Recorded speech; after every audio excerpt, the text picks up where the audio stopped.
주님께 나아가 예배드리겠습니다.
하나님은 영이시니 예배하는 자가 영과 진리로 예배할지니라.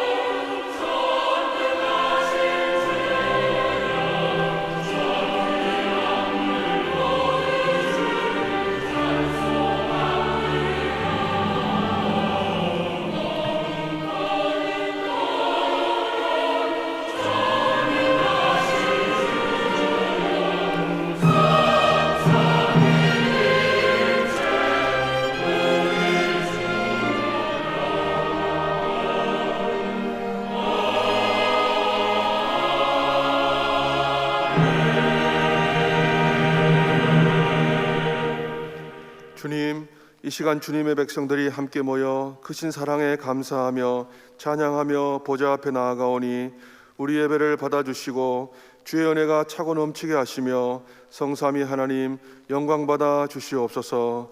우리 주 예수 그리스도의 이름으로 기도하옵나이다. 아멘. 찬송 8장 1절입니다.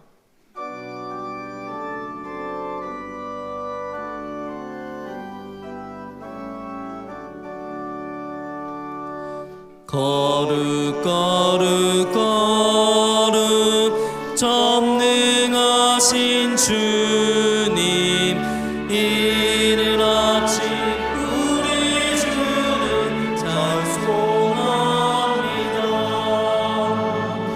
거룩 거룩 거룩 자비하신 주님,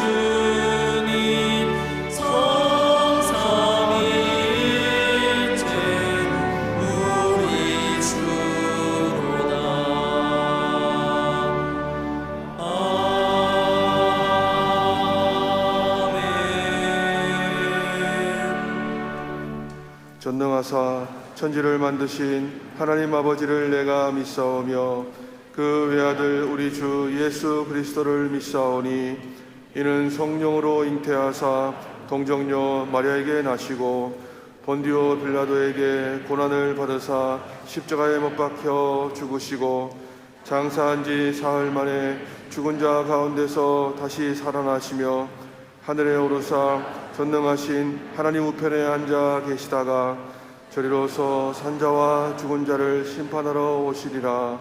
성령을 믿사오며 거룩한 공회와 성도가 서로 교통하는 것과 죄를 사하여 주시는 것과 몸이 다시 사는 것과 영원히 사는 것을 믿사옵나이다. 아멘. 이 시간 주 앞에서 자신을 살피며 먼저 우리의 죄를 고백합시다. 죄로 물든 우리의 몸과 마음을 하나님 앞에 내려놓고 회개하며 기도합시다. 기도하겠습니다.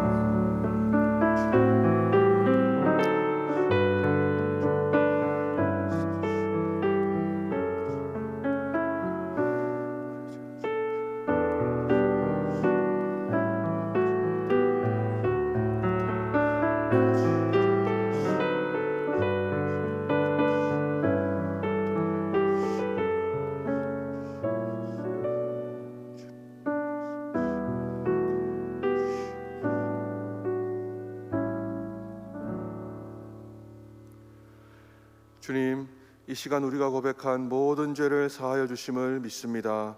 예수님의 이름으로 기도드립니다. 아멘. 다 같이 성시교독 하시겠습니다. 내 백성아 들을지어다. 내가 말하리라. 이스라엘아 내가 내게 증언하리라. 나는 하나님 곧 내 하나님이로다. 나는 내 재물 때문에 너를 책망하지는 아니하리니 내 번제가 항상 내 앞에 있음이로다. 산의 모든 새들도 내가 아는 것이며 들의 짐승도 내 것이미로다. 내가 가령 줄여도 내게 이르지 아니할 것은 세계와 거기에 충만한 것이 내 것임이니로다. 내가 수소의 고기를 먹으며 염소의 피를 마시겠느냐. 감사로 하나님께 제사를 드리며 지존하신 이에게 내 서원을 갚으며 환난 날에 나를 부르라. 내가 너를 건지리니 내가 나를 영화롭게 하리로다. 아멘. 자리에 앉으시겠습니다.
아멘. 아멘. 찬송 384장입니다.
너는 내게 부르짖어라.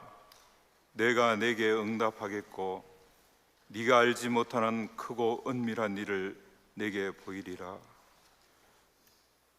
하늘에 계신 우리 아버지여, 지난 한 주간 삶의 터전에서 하나님과 세상 앞에 정직하고 성실하게 살려고 애를 쓰다가 오늘 성일을 맞이하여 이 귀한 성전에 오르게 하심을 감사합니다. 그러나 돌이켜보니 아버지의 뜻대로 살기보다는 내 뜻대로 살았고 아버지와 이웃의 마음을 아프게 한 것도 있어서 회개합니다. 용서하여 주시옵소서. 감사하신 아버지, 어제는 이 교회가 116년 세월 속에 처음으로 원로 목사 추대와 위임 목사 감사 예배를 은혜 중에 마쳤습니다. 아버지께는 영광이요 저희에게는 새로운 역사의 장을 열어주심에 감사드립니다. 이제는 교회가 새로운 리더십으로 출발하게 되었습니다. 은퇴하신 목사님에게는 하늘의 복으로 제2의 인생을 살아가게 하시고, 위임받은 목사님에게는 은퇴하는 그날까지 이 교회와 성도를 위하여 마음과 목숨과 뜻을 다하여 헌신하며 여호와의 율법을 연구하여 준행하며 가르치기를 결심한 에스라 선지자와 같이 말씀을 연구하고 준행하여 말씀과 삶이 일치되는 귀한 성김이가 되게 하옵소서. 아버지, 이 교회를 위하여 기도합니다. 하나님 동산에 외형이 큰 이 예배당을 두고 세상 사람들은 부자 교회라고 합니다. 그렇지만 교회 안쪽을 돌아보면 매일매일 삶과 죽음의 기로에 서서 눈물 짓는 성도, 연로하신 어르신들, 건강과 가정 문제, 자녀 학업과 취업, 혼사 문제로, 당장 눈앞에 다가온 수능 시험으로, 사업과 직장으로 겪는 경제적 고통, 살아갈 날을 탄식하며 걱정하는 성도, 이외에도 말 못할 자신만의 걱정과 염려로 나라와 민족을 위한 기도 제목을 두고 눈물 흘리며 애타게 부르짖는 성도가 너무너무 많습니다. 긍휼히 여겨 주시옵소서. 긍휼히 여겨 주시옵소서. 이 교회의 문이 언제든지 누구에게라도 각자의 기도 제목을 가지고 이 성전에 올라와서 부르짖을 때 구하기도 전에 우리에게 있어야 할 것을 미리 아시는 아버지께서 응답하시고 아버지 때 아버지 방법으로 크고 은밀한 일을 보여주시겠다는 신실한 약속의 말씀을 이루어 주시옵소서.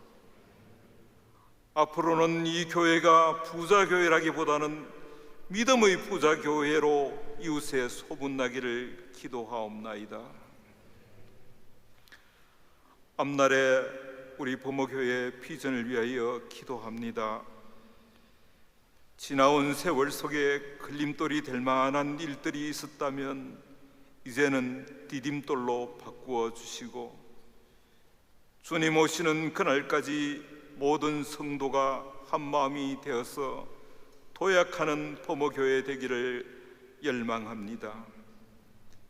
예배와 찬양, 성김으로 기쁨이 가득한 교회, 어린 주일학생부터 청장년, 노인에 이르기까지 사랑과 행복한 마음으로 즐거워하는 교회, 날마다 문턱이 낮아져 새가족이 차고 넘치는 교회, 선교지마다 성령의 열매가 주렁주렁 열리는 교회로 거듭나기를 간절히 소망합니다. 오늘도 교회 안팎에서 이름도 없이 빛도 없이 충성하고 봉사하는 우리 교육자와 선교사, 당회원, 성도들에게 하늘의 신령한 은사와 땅에 기름진 것으로 채워 주시옵소서. 이 모든 말씀을 우리를 죄에서 구원하신 주 예수 그리스도 이름으로 기도하옵나이다. 아멘.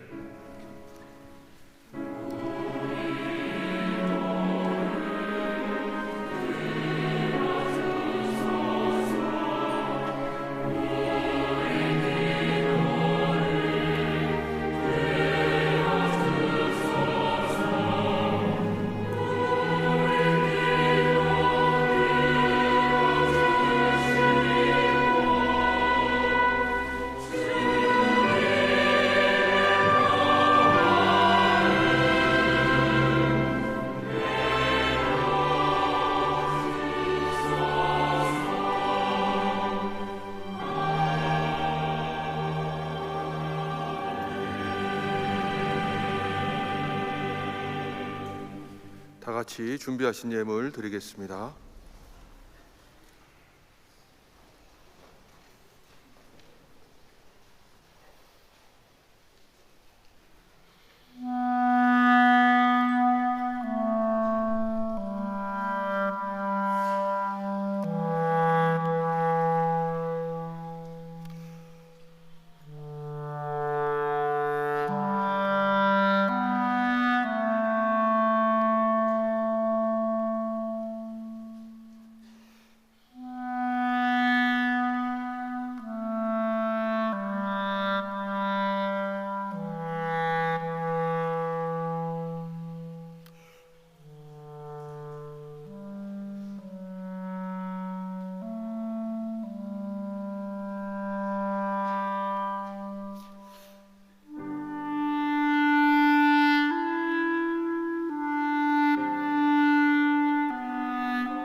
아멘. 아멘. 다 같이 봉헌하시겠습니다.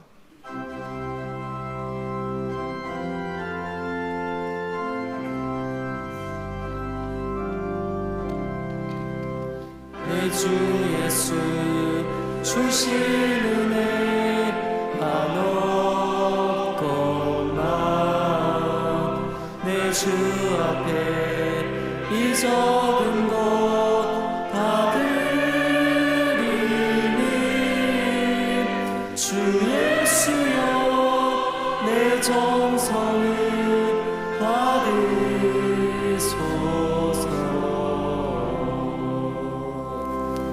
자비로우신 하나님, 한 주간 우리의 삶을 생존케 하시고 이 자리로 이끌어 주의 영광을 높여드리는 예배자가 되게 해주심에 감사드립니다. 하나님, 우리 삶의 주인이 하나님이시고 우리의 삶을 붙드는 분도 하나님이심을 믿음으로 고백하오니 이 시간 우리에게 한량없는 주의 은혜를 허락하여 주시옵소서. 하나님, 우리 믿음을 우리에게 있는 물질로 올려드립니다. 세상은 이 물질이 전부다라고 이야기하지만 우리는 하나님이 우리의 전부이심을 고백하오니 우리의 믿음대로 우리의 삶을 이끄시고 붙드시고 함께하여 주시옵소서. 하나님, 때로는 삶의 여러 가지 연약함과 공고함과 또한 문제들로 인해 절망 가운데 빠져있는 성도님들이 계십니다. 주여 찾아가셔서 위로하시고 회복시키시고 어루만지시고 눈물을 닦아주셔서 그럼에도 불구하고 하나님을 붙들고 나아갈 때 주께서 여시는 길을 경험하며 주께 영광 돌리는 인생이 될 수 있도록 인도하여 주시옵소서. 하나님, 영유아부로부터 우리 청년들에 이르기까지 다음 세대들이 오늘 이 시간에 예배드리고 있습니다. 하나님께서 그 예배 가운데 축복하셔서 선포되는 말씀을 통해 우리 모든 다음 세대 아이들이 예수를 주로 영접하는 은혜가 있게 하여 주시옵소서. 아름다운 교제가 있게 하시고 아버지, 그 다음 세대의 예배들이 하나님 기뻐하시는 멋진 예배가 될 수 있도록 인도하여 주시옵소서. 하나님, 특별히 이제 한 달 남은 수능을 위해 전력 질주하고 있는 수험생들이 있습니다. 하나님, 그들에게 끝까지 완주할 수 있는 힘을 주시고 능력을 주시고 지혜를 주시고 상황과 환경을 여셔서 하나님, 그 아이들이 눈물 흘리는 일 생기지 않을 수 있도록 주님께서 축복하여 주시옵소서. 무엇보다 하나님, 그들의 삶이 수능 성적에 달려있는 것이 아니라 주의 은혜 안에 붙들려 있다는 사실을 기억하게 하시고 좌절과 절망이 아니라 주를 바라보는 믿음이 그들 가운데 있을 수 있도록 인도하여 주시옵소서. 감사하며 사랑이 많으신 예수님의 이름으로 기도드립니다. 아멘. 다시 예배로. 성도 여러분, 한 주간 평안하셨습니까? 10월 셋째 주 법원 뉴스를 전해드립니다. 원로 목사 추대 및 담임 목사 위임 예배가 있었습니다. 어제 15일 토요일 예루살렘 채플에서 장영일 목사님의 원로 목사 추대 및 이지훈 목사님의 제7대 담임 목사 위임 예배가 있었습니다. 지난 만일 동안 범어교회를 이끌어 오신 장영일 원로 목사님의 은퇴 후의 삶과 새롭게 시작하는 이지훈 담임 목사님의 사역을 위해 함께 기도해 주시길 바랍니다. 아울러 축하해 주신 모든 분들께도 감사드립니다. 기관 야유회가 있습니다. 은퇴 권사회와 안나회, 남예사모 야유회가 이번 주간에 있습니다. 은퇴 권사회는 18일 화요일 오전 9시 30분 어린이회관에서 출발하고 안나회는 20일 목요일 오전 9시 어린이회관에서, 그리고 남예사모는 22일 토요일 오전 7시 30분 교회에서 출발합니다. 날짜와 출발 시간, 장소를 꼭 확인하시길 바랍니다. 그리고 지난주 한나회와 도르가회 야유회는 은혜 가운데 다녀왔습니다. 수고해 주신 모든 분들께 감사드립니다. 이상으로 10월 셋째 주 범어 뉴스를 마칩니다. 네, 영상 광고에서 보신 것처럼 어제 원로 목사님 추대식과 담임 목사 위임식이 있었습니다. 참석하신 분들이 돌아가시면서 너무 은혜로운 시간이었다라고 표현을 해주시더라고요. 그래서 하나님께서 큰 은혜를 부어주셨습니다. 그리고 116년의 역사 가운데 처음으로 원로 목사님이 교회에서 추대되셨습니다. 여러분, 이거는 교회의 큰 경사이고요, 영광이고 기쁨이 되어야 될 일입니다.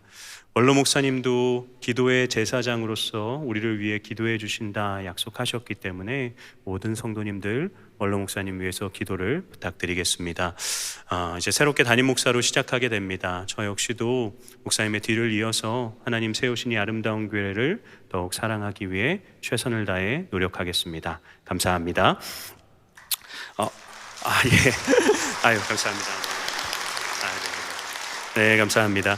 광고 말씀 하나 드리겠습니다.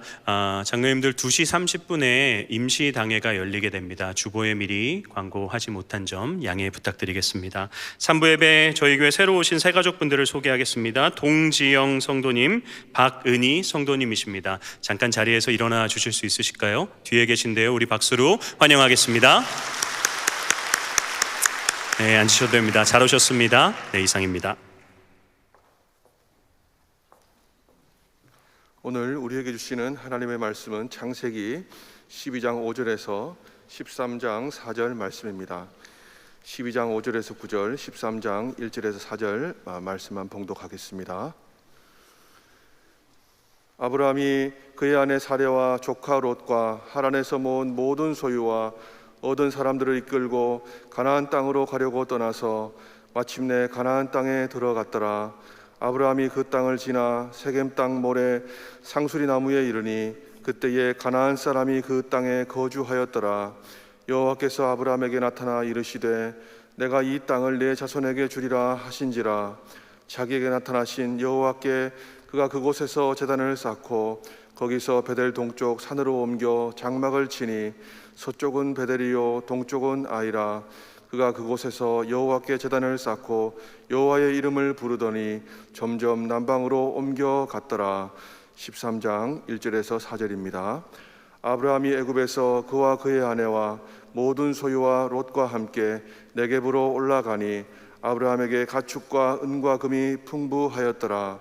그가 네겝에서부터 길을 떠나 베델에 이르며 베델과 아이 사이 곧 전에 장막 쳤던 곳에 이르니 그가 처음으로 제단을 쌓은 곳이라. 그가 거기서 여호와의 이름을 불렀더라. 아멘.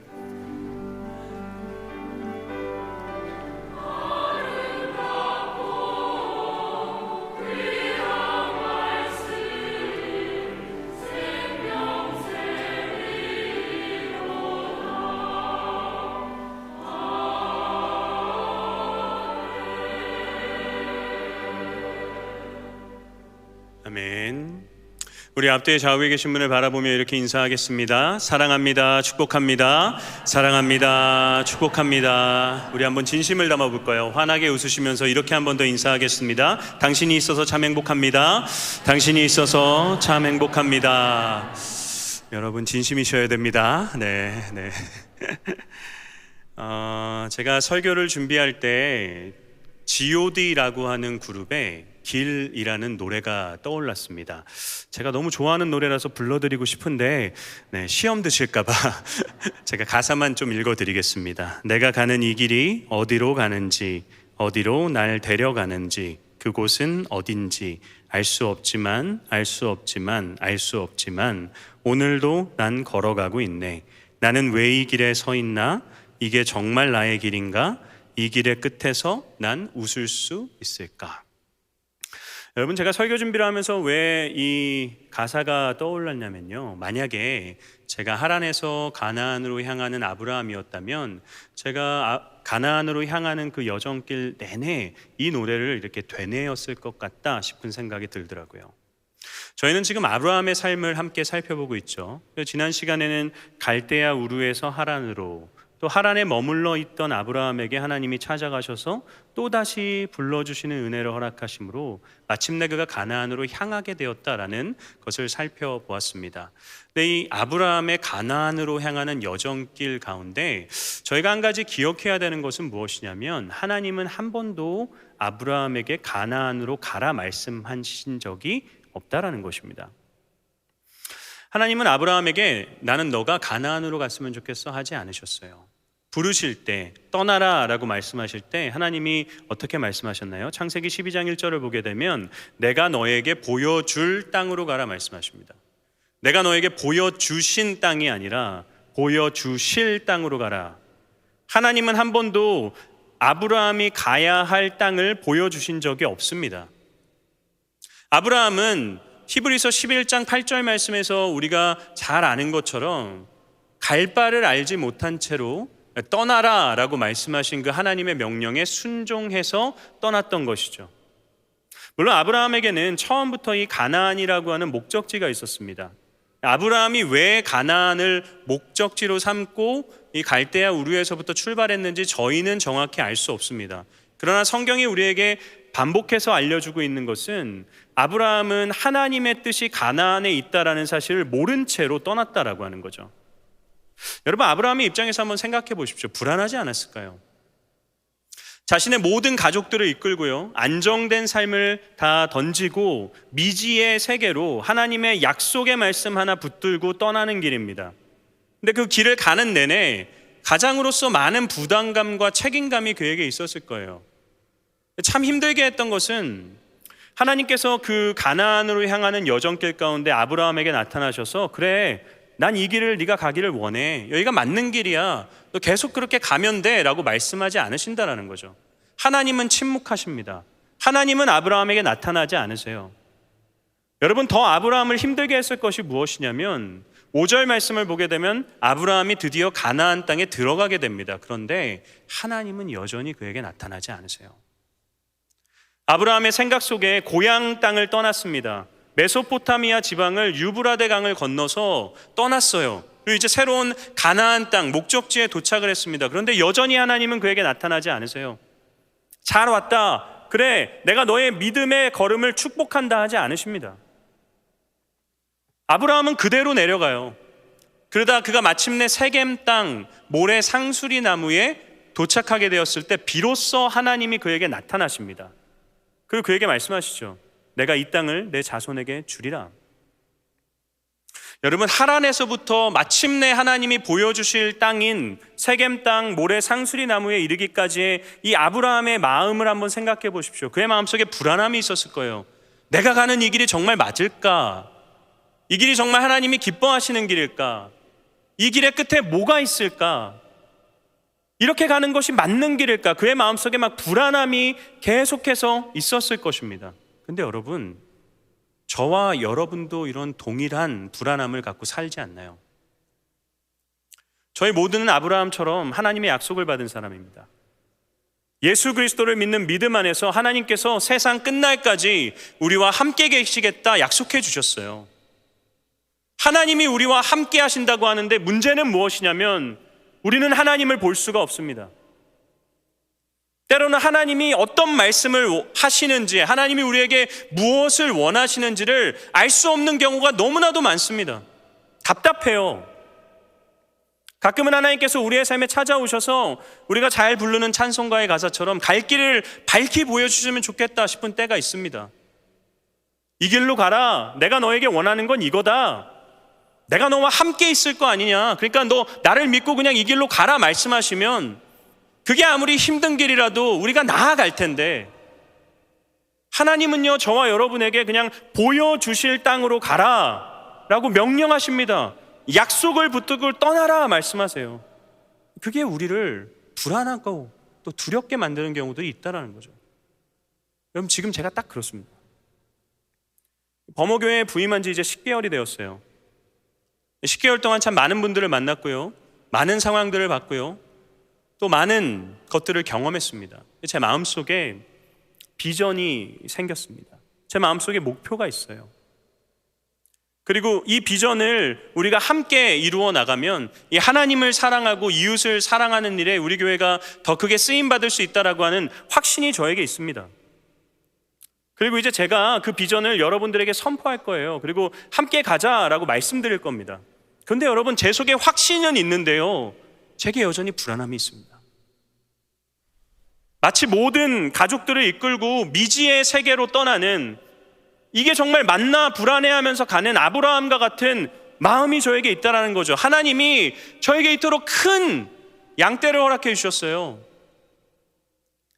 그들을 이끌고 이제 제가 걸어가야 되는데 하나님이 주윤아 내가 너에게 원하는 게 이거야. 너 이렇게 하면 돼. 말씀해 주시면 좋을 것 같은데 그러지 않으신다라는 거죠. 새벽마다 기도할 때 제 속에 하나님 이게 정말 맞습니까? 이렇게 가야 되는 것입니까? 라고 하는 불안함이 제 속에 있어요. 그러나 여러분, 저희가 이 본문을 조금만 바꿔서 생각해 보면요, 이 속에 큰 은혜가 있습니다. 무엇이냐면요, 아브라함은 말씀드린 것처럼 갈 바를 알지 못하고 떠났어요. 아브라함은 갈 바를 알지 못하고 그냥 약속을 의지해서 떠난 것입니다. 그런데 그의 걸음은 결국 하나님께서 그에게 예비하신 가나안 땅에 도착하게 되었습니다. 여러분, 이게 은혜 아닌가요? 아브라함이 모든 것을 다 계획하고 그래 내가 여기 갔다가 이렇게 하면 될 거야, 이게 맞는 길이야, 확신을 가지고 떠난 것이 아닙니다. 아브라함은 불안함과 두려움을 가지고 이 길이 맞나? 이게 맞나? 좌충우돌하고 여기도 갔다가 저기도 갔다가, 그럼에도 그는 그냥 하루하루 최선을 다해서 걸은 것뿐인데 그의 삶이 결국 하나님께서 그에게 예비하신 약속의 땅인 가나안에 도달하게 되었다라고 하는 것이죠. 사랑하는 성도 여러분, 저는 저와 여러분 그리스도인에게 있는 가장 큰 축복 중에 하나가 바로 이거라는 생각을 합니다. 우리는 갈 바를 알지 못해요. 우리는 무엇이 하나님의 뜻인지 알지 못합니다. 우리는 어느 길이 바른 길인지 사실 잘 알지 못합니다. 우리는 그저 걸을 뿐입니다. 우리는 그저 살아갈 뿐입니다. 그런데 하나님이 저와 여러분의 삶을 우리에게 예비하신 사명의 자리로 이끌어 가신다는 것이죠. 여러분, 이걸 통해 알 수 있는 것이 무엇입니까? 우리 눈에 보이지 않아요. 우리 눈에, 우리 귀에 들리지 않을 수 있습니다. 그러나 보이지 않아도 들리지 않아도 하나님이 여전히 우리와 함께 계시고 우리의 삶을 인도하고 계신다라는 것이죠. 그래서 저는 저와 여러분이 양과 같은 존재다라고 생각합니다. 제가 여러 번 양에 대한 이야기를 말씀드렸을 거예요. 왜냐하면 저는 우리 인간의 어떤 본질을 가장 잘 드러내주는, 정확하게 드러내주는 동물이 양이라고 생각하기 때문이에요. 양은 시력이 너무 좋지 않습니다. 마이너스 10도라고 합니다. 양은 정말 코 앞에 있는 것만 볼 수 있습니다. 그러다 보니까 양은요, 목자를 볼 수 없습니다. 양은 목자를 볼 수 있는 눈이 없어요. 좌우를 둘러봐도요, 목자가 나와 함께 있는지 아닌지를 양은 볼 수 없습니다. 양은 불안할 수 있어요. 나 지금 혼자 걷는 건가? 목자가 내 주변에 있나? 양은 늘 불안할 수밖에 없습니다. 그런데 여러분, 선한 목자는 결코 양을 떠나지 않습니다. 여러분, 목자는 여전히 양을 푸른 초장과 쉴만한 물가로 인도하고 있습니다. 앞이 보이지 않는 양의 입장에서는 내가 간 것 같아요. 내가 열심히 노력해서 이 푸른 초장에 도달했다고 생각하고 내가 열심히 걸어가서 이 쉴만한 물가, 잔잔한 물가로 내가 도달했다라고 생각하는데 그의 눈에 보이지는 않지만 목자가 그를 푸른 초장과 쉴만한 물가로 인도하고 있었던 것이죠. 여러분, 목자는요, 양이 사망의 음침한 골짜기, 그 양을 잡아먹기 위해 동물들이 매복하고 주시하고 있는 그 사망의 음침한 골짜기를 지날 때에도 막대기와 지팡이로 양을 보호하고 있습니다. 양의 입장에서는요, 자신에게 그런 위협이 있었다는 것도 모르고요, 내가 내 힘으로 그 위협들을 다 이겨냈다라고 생각을 해요. 볼 수가 없으니까. 그러나 자기의 힘으로 그것들을 이겨낸 것이 아니라 보이지 않는 목자가 그를 지켜주고 있었다라는 것이죠. 사랑하는 성도 여러분, 저와 여러분은 양입니다. 우리는 하나님을 볼 수 있는 눈이 없습니다. 우리가 하나님을 보는 것도 아니고요, 우리가 하나님을 따라가는 것도 아닙니다. 하나님이 우리를 보시는 거고 하나님이 우리를 이끄시는 것입니다. 여러분, 이걸 믿으셔야 돼요. 믿음은 그 하나님을 믿는 것에 있습니다. 양과 같은 저와 여러분이 그렇기 때문에 마음에 품어야 되는 성경 구절 하나가 있어요. 잠언 16장 9절입니다. 함께 읽겠습니다. 시작. 사람이 마음으로 자기의 길을 계획할지라도 그의 걸음을 인도하시는 이는 여호와시니라. 아멘. 여러분, 우리의 삶은 우리의 계획으로 이루어지는 것이 아닙니다. 우리가 잘 계획을 세웠다고 해서, 우리가 대단한 계획을 세웠다고 해서, 우리가 아무리 꼼꼼하게 세웠다고 해서 우리의 삶이 이루어지는 것이 아니에요. 사실 저와 여러분의 계획은 너무 형편없지 않나요? 아무것도 아닙니다, 사실. 우리는 우리가 되게 괜찮은 계획들을 갖고 있고, 우리가 똑똑하다고 생각하고, 우리가 아주 어마어마한 사람들이다라고 생각하는데, 우리는 양입니다. 앞밖에 보지 못해요.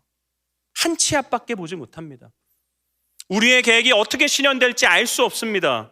우리가 우리의 계획을 의지하며 살아간다면 여러분, 저와 여러분만큼 불안하고 저와 여러분만큼 힘든 사람은 없을 것입니다. 그러나 우리의 삶은 우리의 계획으로 이루어지는 것이 아니라 우리의 걸음을 인도하시는 여호와 하나님의 손에 달려있는 줄을 믿습니다. 우리는 그 하나님께 붙들려 살아가는 인생일 뿐입니다. 여러분, 우리는 갈 바를 알지 못해요. 그러나 여러분, 하나님은 우리를 결국 가나안으로 인도하실 것입니다. 우리가 대단한 계획을 세워서가 아니에요. 우리가 대단한 능력과 힘이 있어서가 아닙니다. 우리 눈에 보이진 않지만 우리를 한 번도 떠난 적 없으시고, 우리 곁에서 우리의 삶을 사명의 자리인 그 가나안으로 인도하시는 하나님이 우리와 함께하고 계시기 때문입니다. 저는 저와 여러분이 자신의 계획을 신뢰하는 인생이 아니라 여호와 하나님의 신실하심과 인도하심을 믿는 자들이 될 수 있기를 우리 주님의 이름으로 축원합니다. 여러분, 자, 이처럼 아브라함은 갈 바를 알지 못했으나 하나님의 인도하심으로 결국 가나안에 들어가게 됩니다. 그런데 여러분, 그 땅에서 아브라함은요, 끊임없이 잘못된 선택들을 내리며 삽니다. 좀 전에 말씀드린 것처럼 아브라함이 하나님을 만났던 곳은 세겜 땅에 있는 모래 상수리 나무였어요. 이 세겜이라고 하는 지역은 이스라엘 중에서도 상당히 풍요로운 지역이었습니다. 곡창지대였어요. 그리고 상대적으로 물이 참 부족했던 이스라엘 땅 가운데 우물이 많이 있었을 정도로 수자원이 풍부했던 곳입니다. 또한 교통의 요충지였어요. 그러다 보니까 어떤 좋은 땅, 중심지의 역할을 하고 있던 곳이 세겜입니다. 그런데 그 세겜 땅 안에서도 모래 상수리 나무는 조금 특별한 지역이었어요. 이 모래라고 하는 뜻은 교사 또는 선생이라는 뜻으로 번역되어지는데요. 그러니까 큰 상수리 나무가 있습니다. 그런데 그 상수리 나무를 사람들이 뭐라고 부른 거냐면 가르침을 받는 나무다라고 표현을 한 거예요. 저기서 우리는 가르침을 받는다. 그래서 사람들이 그곳에 모입니다. 모여서 당시의 제사장들에게 가르침을 받고 또 예언을 듣고 제사를 드렸던 그런 어떤 상징적인 장소가 바로 모래 상수리 나무였다라는 것이죠. 그러니까 중심부 중에서도 중심부에 하나님께서 아브라함에게 나타나신 거예요. 그리고 그에게 말씀하십니다. 내가 이 땅을 내 자손에게 주겠다. 아브라함의 마음을 생각해 보십시오. 하란에서부터 불안했을 거예요. 두려웠을 거예요. 내가 가는 길이 어디지? 이 길이 맞나? 불안함을 가지고 그냥 터벅터벅 걸어서 그런 좋은 곳에 도착을 했는데 하나님이 나타나셔서 이 땅을 내게 주겠다 말씀하시는 겁니다. 마음이 설레지 않았을까요? 아브라함은 자기에게 나타나신 하나님께 제단을 쌓고요, 그 즉시 여호와의 이름을 부르며 예배를 드립니다. 감사했을 거예요. 여러분이 아브라함이면 어떻게 하셨겠습니까? 그 땅에 머무셨겠죠. 하나님이 그 땅을 주시겠다 약속하셨기 때문에. 근데 여러분, 이때부터 아브라함의 조금 잘못된 선택들이, 이상한 일들이 생기게 됩니다. 8절을 보면요, 아브라함이 그 땅을 떠나서 동편으로 가요. 어디로 가냐면 베델과 아이 사이로 가게 됩니다. 그리고 그곳에 장막을 쳤다라고 얘기하죠. 장막을 쳤다는 것은 내가 잠시 그곳에 머물 거다라는 것을 표명하는 거죠. 그 베델과 아이 사이에 잠깐 장막을 치고 머물렀던 아브라함은요, 장막을 걷고 이번엔 남쪽으로 내려갑니다. 점점 남방으로 내려가서 네게브라고 하는 이 남쪽 이스라엘의 황무지와 같은 지역에 머물게 돼요. 그러면서 10절을 보게 되면 그는 이 남방 네게브에서 더 남쪽으로 내려가서 약속의 땅을 벗어나 애굽 땅에 도달하게 됩니다. 여러분, 이게 뭘 보여주는 걸까요? 하나님께 약속을 받았던 그 세겜 땅으로부터 아브라함이 점차 멀어지고 있다는 것을 성경이 우리에게 보여주는 것은 아브라함이 점차 하나님의 약속으로부터 멀어지고 있다는 것을 우리에게 표현해 주는 것입니다. 그래서 여러분, 이게 되게 상징적인데요. 아브라함이 머물렀던 곳이 베델과 아이 사이라고 하죠. 여러분, 베델의 옛 이름이 뭔지 아십니까? 루스라는 곳이에요. 루스. 그런데 이스라엘 백성들이 루스를 베델로 부르게 된 것은 바로 그의 아브라함의 손자였던 야곱의 때였죠. 야곱이 하나님을 루스에서 만나게 되죠. 그리고 돌기둥을 세우고 과연 이곳에 하나님이 계신다라고 하면서 이제부터 그 루스를 베델로 부르기 시작한 거예요. 그렇기 때문에 사실 아브라함의 때에는 이곳은 베델이 아니었어요. 이곳은 루스입니다. 그래서 원래대로라면 루스와 아이 사이에 그가 장막을 쳤다라고 해야 맞는 건데, 이 창세기를 기록했던 모세는 굳이 베델과 아이 사이에 아브라함이 머물렀다라는 걸 표현하고 있죠. 왜 그랬을까요? 대조하고 강조하기 위해서죠. 베델은 의미가 뭡니까? 하나님의 집이라는 뜻을 갖고 있죠. 아이라고 하는 단어는 물론 성경의 지명을 가리키는 단어이기도 하지만 그 아이라고 하는 단어는 원래 사악하다 또는 황폐하다라고 하는 단어로부터 비롯된 단어입니다. 하나님의 집과 사악하고 황폐한 곳 사이에 지금 아브라함이 머물러 있다라는 거죠. 이게 뭘 보여주는 건가요? 하나님의 약속의 장소 세겜을 떠난 아브라함이 지금 하나님과 세상 사이에 서 있다라는 것을 보여주는 거예요. 다시 가야 됩니다. 다시 하나님의 집 쪽으로 가야 돼요. 그런데 아브라함은 오히려 남방으로 내려갑니다. 그리고 아예 그 약속의 땅을 떠나서 애굽 땅으로 내려가는 것이죠. 왜 그랬을까요, 여러분? 왜 아브라함은 약속의 땅을 떠나서 그 약속을 내어 던진 채는 사는 삶을 선택한 걸까요? 6절 말씀에서 그 이유를 저희가 생각해 볼 수 있습니다. 6절을 읽어보겠습니다. 시작.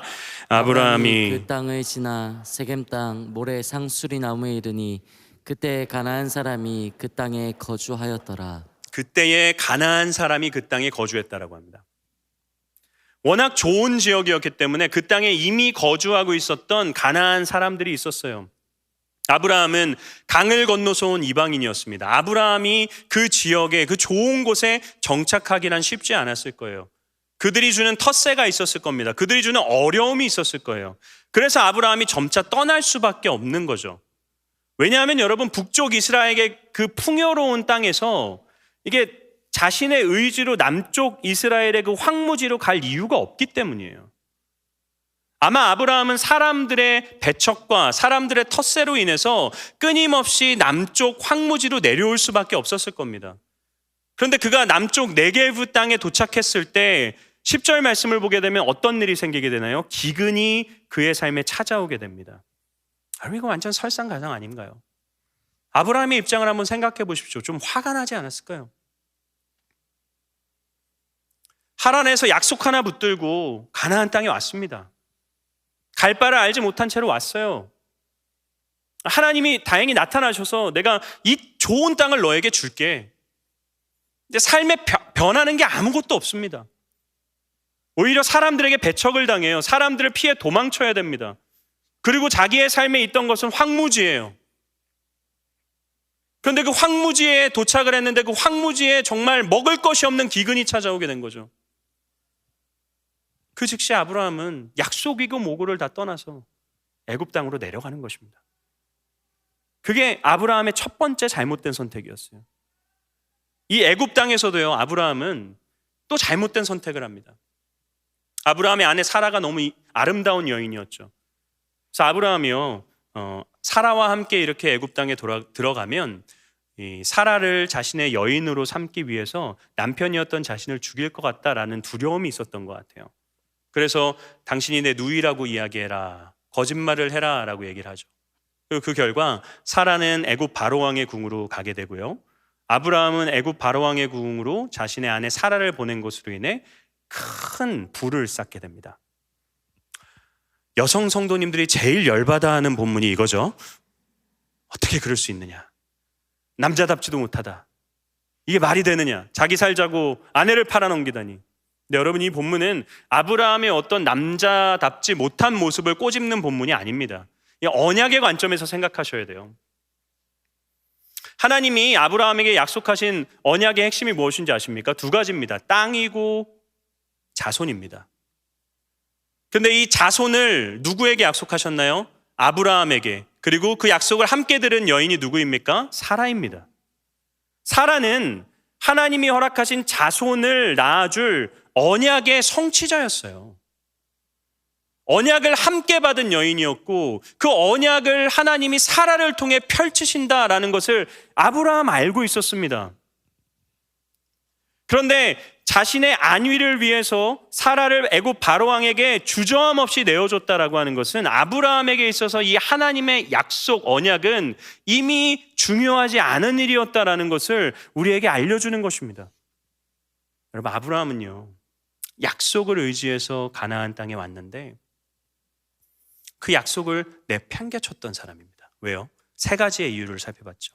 사람이 주는 어려움 때문에, 기근과 같은 삶의 환경에 치여서, 세 번째, 두렵게 하는 문제들 앞에서. 이 세 가지의 문제를 경험했을 때 아브라함은 언약을 한순간에 내어 던진 채로 애굽 땅에 살게 됩니다. 사랑하는 성도 여러분, 이게 딱 저와 여러분의 모습 아닌가요? 우리에게도 믿음이 있습니다. 하나님을 믿는 믿음이 있어야 언약을 받은 자들입니다. 여러분, 우리의 삶에 사람이 우리를 힘들게 할 때, 우리의 삶에 기근과 같은 어려움들이 찾아올 때, 우리의 삶에 우리를 두렵게 만드는 문제들 앞에서 우리는 너무나도 쉽게 그 믿음을, 그 약속을 내어 팽긴 채로 살아가고 있지 않나요? 우리 역시도 아브라함과 전혀 다르지 않은 잘못된 선택들을 내리는 삶을 살고 있지는 않습니까? 근데 여러분, 이 아브라함의 이야기에서 우리가 주목해야 되는 것은 단순히 아브라함의 실패만이 아닙니다. 아브라함의 그 실패가 만들어낸 결과입니다. 아브라함의 이 잘못된 선택, 아브라함의 이 실패는요, 저희의 생각과는 전혀 다른 결과들을 만들어내게 됩니다. 그 결과가 무엇일까요? 창세기 12장 19절에서 20절입니다. 큰 소리로 읽겠습니다. 시작. 내가 어찌 그를 누이라 하여 내가 그를 데려다가 아내를 삼게 하였느냐. 내 아내가 여기 있으니 이제 데려가라 하고 바로가 사람들에게 그의 일을 명하매 그들이 그와 함께 그의 아내와 그의 모든 소유를 보내었더라. 아멘. 여러분, 어떤 일이 생기게 되나요? 바로가 속은 것을 알게 되었어요. 절대 권력자였던 바로가 떠돌이에 불과했던 아브라함이 자신을 속인 걸 알게 됐어요. 그러면 어떻게 해야 됩니까? 자연스러운 반응은 죽이는 거죠. 근데 그러지 않습니다. 이상한 거예요. 그를 보내줍니다. 거기다 자기가 사라를 데려오면서 줬던 그 모든 재산, 큰 재산도 아브라함이 그대로 갖고 나가게 합니다. 그를 가나안으로 보내게 돼요. 여러분, 이게 말도 안 되는 결과인데요, 이 결과가 어떻게 만들어진 걸까요? 17절 말씀입니다. 읽어보겠습니다. 여호와께서 아브라함의 아내 사레의 일로 바로와 그 집에 큰 재앙을 내리신지라. 아멘. 누가 했나요? 여호와께서.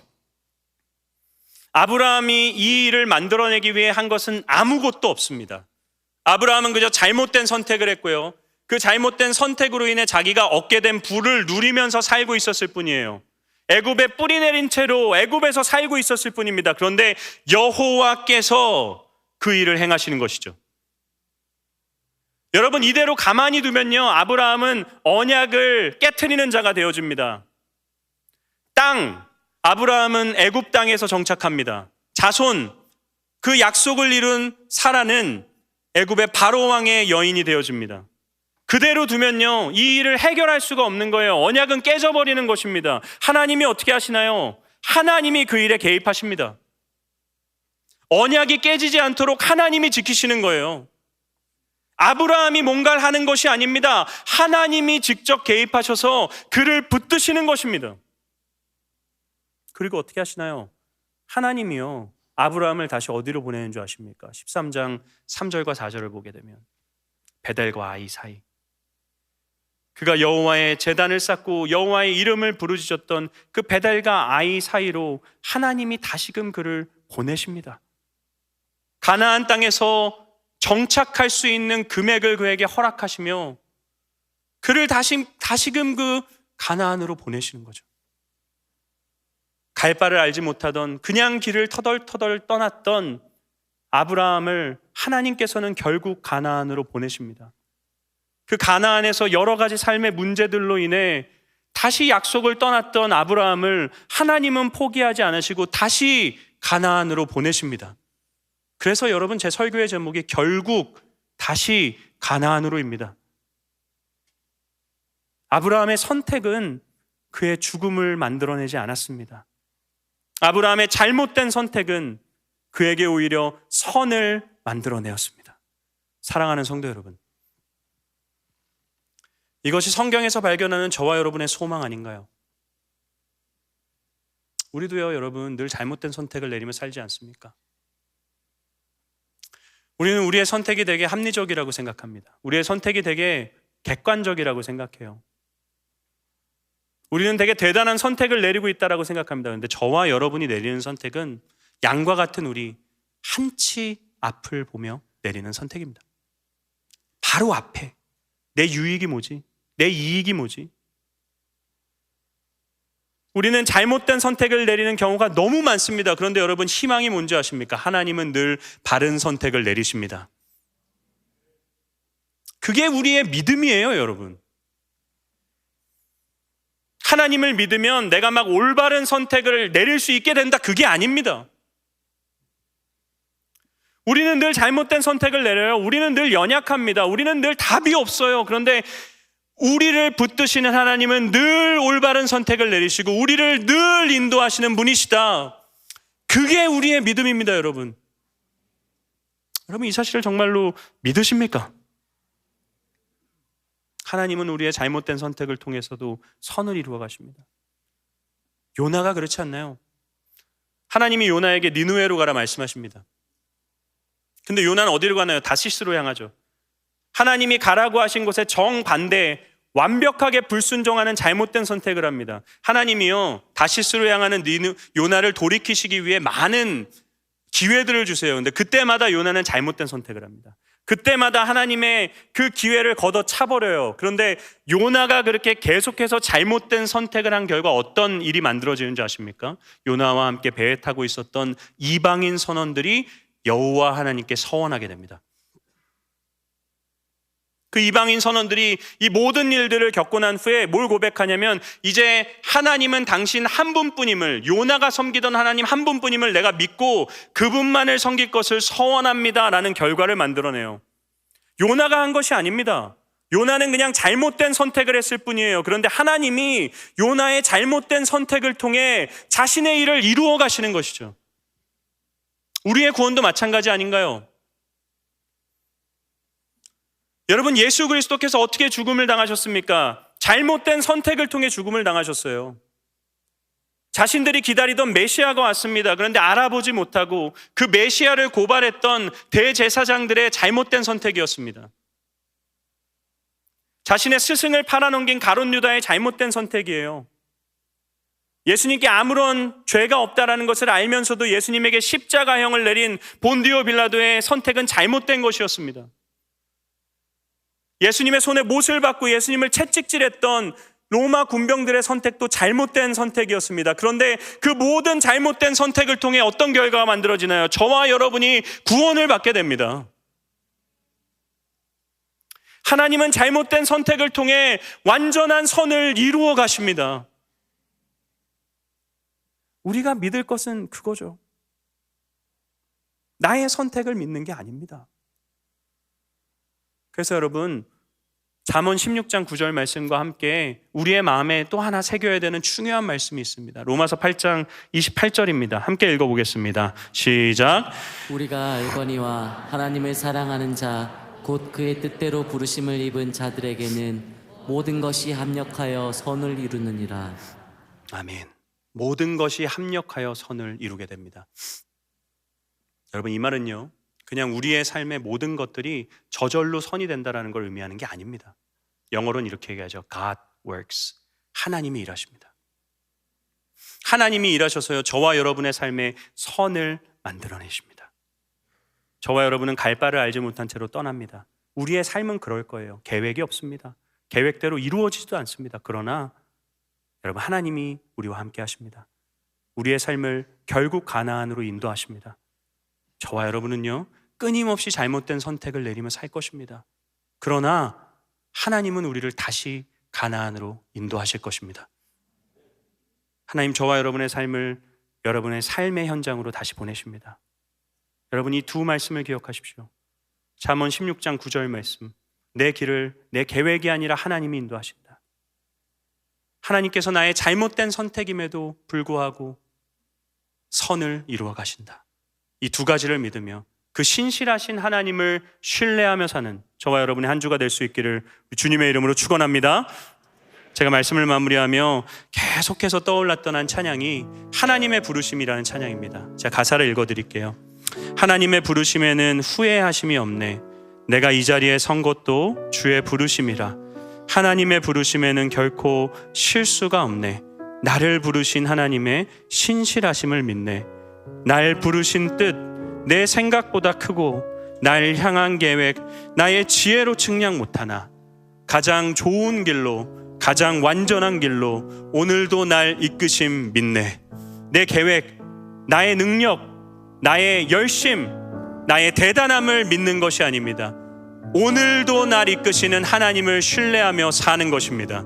여러분이 믿음의 고백을 함께 자리에서 일어나실까요? 일어나셔서 하나님께 우리의 입술로 찬양으로 올려드립시다. 찬양합니다.